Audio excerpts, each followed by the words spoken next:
ఈ అనంతమైన విశ్వం ముందు, జీవితంలోని అంతులేని సవాళ్లు, అవకాశాల ముందు మన మనసు ఎంత చిన్నది, ఎంత పరిమితమైనదే అని ఎప్పుడైనా అనిపించిందా?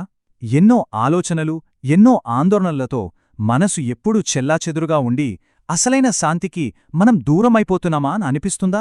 పర్వాలేదు. ఒకసారి నెమ్మదిగా లోతైన శ్వాస తీసుకోండి. ఇక్కడ అంతా ప్రశాంతంగా ఉంది. ఇక్కడ మనం సురక్షితంగా ఉన్నాము. నియో ఏన్షియంట్ విజ్డమ్ తెలుగుకు మనస్పూర్వక స్వాగతం. మనం పతంజలి మహర్షి మనకందించిన 195 యోగ సూత్రాల దివ్య ప్రయాణంలో ఉన్నాము. ఈ పవిత్రమైన యాత్రలో ఇది 40వ విశ్లేషణ. ఇంతకుముందు సూత్రాలలో మనం అభ్యాసం, వైరాగ్యం ద్వారా మనసులోని అలజడులను, ఆ చిత్తవృత్తులను ఎలా శాంతపరచవచ్చో చూశాం కదా. ఆ విధంగా చంచలమైన మనసును నెమ్మదిగా స్థిరపరుస్తూ ఒక లోతైన, ప్రశాంతమైన స్థితికి సిద్ధం చేస్తున్నాము. మరి ఈరోజు మనం తెలుసుకోబోయే సూత్రం ఒక అద్భుతమైన రహస్యాన్ని మనముందుంచుతుంది. స్థిరపడిన మనసు అతి సూక్ష్మమైన అణువు నుండి ఈ అనంత విశ్వం వరకు ప్రతి దానిపై ఎలా పట్టు సాధించగలదో ఈ సూత్రం మనకు దారి చూపిస్తుంది. ఇది మనల్ని సంపూర్ణమైన శాంతివైపు నడిపించే ఒక గొప్ప మార్గం. ఇప్పుడు ఈ దివ్యమైన సూత్రాన్ని నాతో పాటు శ్రద్ధగా ఆలకించండి. నేను 3 సార్లు నెమ్మదిగా ఉచ్చరిస్తాను. పరమాణు పరమ మహత్వాంతోస్య వశీకారః. పాజ్. పరమాణు పరమ మహత్వాంతోస్య వశీకారః. పాజ్.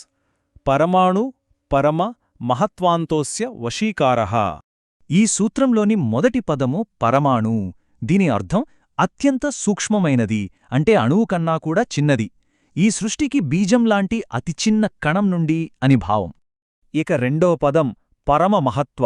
దీని అర్థం అనంతమైనది, ఈ విశ్వమంత పెద్దది, సంపూర్ణమైనది. అంటే ఆ చిన్నదాని నుండి మొదలుపెట్టి ఈ అనంతమైన దాని వరకు అని సూచిస్తోంది. మూడవ పదం అంతః. అంటే ఒక చివర నుండి మరో చివర వరకు, ఆ సంపూర్ణమైన పరిధి అని అర్థం. సూక్ష్మమైన అణువుతో మొదలై అనంతమైన విశ్వంలో ముగిసే వరకు అనమాట. ఇక చివరి పదం అస్య వశీకారః. దీని అర్థం సంపూర్ణమైన పట్టు, తేలికైన ఆధిపత్యం, ఏదో బలవంతంగా కాదు, లోతైన అవగాహనతో వచ్చే ఒక సామరస్యపూర్వకమైన నియంత్రణ.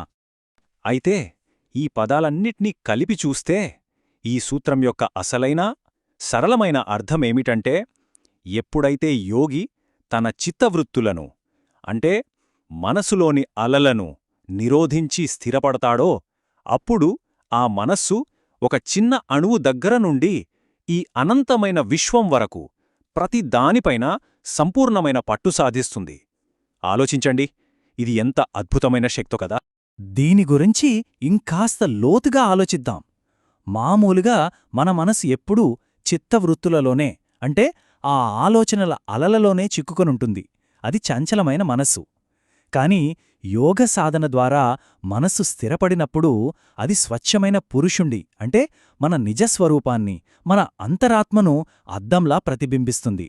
అప్పుడు అది తన పరిమితుల నుండి బయటపడి అనంతమైన చైతన్యం వైపు పయనిస్తుంది. అదే వశమైన మనస్సు అంటే. పతంజలి మహర్షి మనకు ఏకతత్వ అభ్యాసం గురించి చెప్పారు. అంటే ఒకే ఒక సత్యం మీద మనస్సును నిరంతరంగా లగ్నం చేయడం. అలా చేసినప్పుడు ఏమవుతుందంటే, మన చైతన్యం దాని పరిధులను దాటి ఈ వాస్తవికత యొక్క పూర్తి స్వరూపాన్ని గ్రహించగలుగుతుంది. మనస్సు అణువు నుండి అనంతం వైపుకు ప్రయాణిస్తుంది. ఈ జ్ఞానం మన హృదయాలను తాకుతున్నప్పుడు మనం మరింత లోతైన శాంతివైపు పయనిస్తున్నామని గుర్తుంచుకోండి. నాతోనే ఉండండి. ఇప్పుడు ఈ భావనను ఒక చిన్న అందమైన ఉపమానం ద్వారా మరింత స్పష్టంగా అర్థం చేసుకుందాం. ఈ సూత్రాన్ని అర్థం చేసుకోవడానికే ఒక చాలా అందమైన ఉపమానముంది. దాని పేరే బిందువులో సింధువు. ఒక్కసారి ఊహించుకోండి. ఒక సముద్రపు నీటి చుక్కను తీసుకున్నామనుకోండి.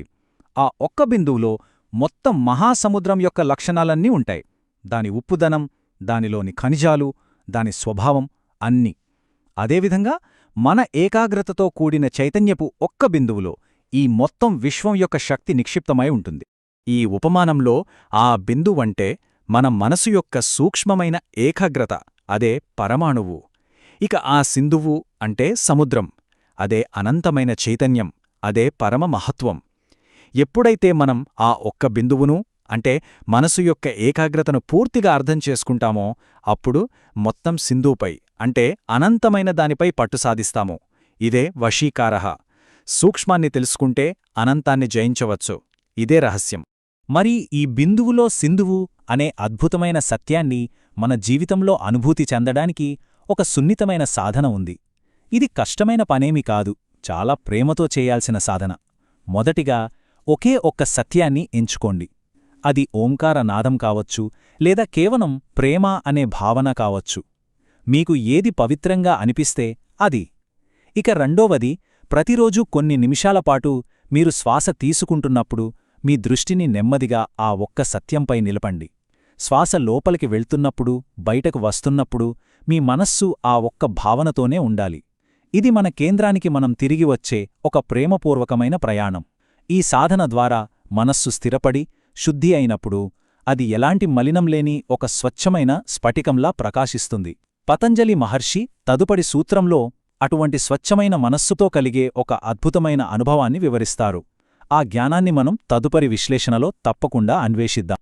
ఈ లోతైన ప్రయాణంలో మీరు మరింత ముందుకు వెళ్లాలనుకుంటే మన ప్లేలిస్ట్లోని మునుపటి సూత్రాలే విశ్లేషణలను చూడమని ప్రేమతో ఆహ్వానిస్తున్నాను. ఈ జ్ఞానం మీలో కొంచెమైనా శాంతిని నింపినట్లయితే, ఈ విశ్లేషణను ఇష్టపడటం ద్వారా, అవసరమైన వారితో పంచుకోవడం ద్వారా మరియు మన ఛానల్కు సభ్యత్వాన్ని పొందడం ద్వారా మన ఈ పవిత్ర ప్రయాణాన్ని కలిసి కొనసాగించవచ్చు. వెళ్లే ముందు మనందరికోసం ఒక చిన్న ప్రశ్న. ఈరోజు మన హృదయం ఏ ఒక్క సత్యం మీద సేద తీరగలదు? ఒక్కసారి ఆలోచించండి. ఈ పవిత్ర స్థలం మీ అంతర్గత శాంతి కోసం నియో ఏన్షంట్ విజ్డమ్ తెలుగు ద్వారా ప్రేమతో సృష్టించబడింది. మీ మనస్సు అనంతమైన శాంతితో, ప్రేమతో మరియు ప్రశాంతతతో నిండియుండుగాక. ఈ విశ్వం యొక్క అనంతమైన శక్తి మీలో ఎల్లప్పుడూ ప్రకాశిస్తూ ఉండాలని మనస్ఫూర్తిగా ఆశీర్వదిస్తున్నాను. ఓం శాంతిః శాంతిః శాంతిః.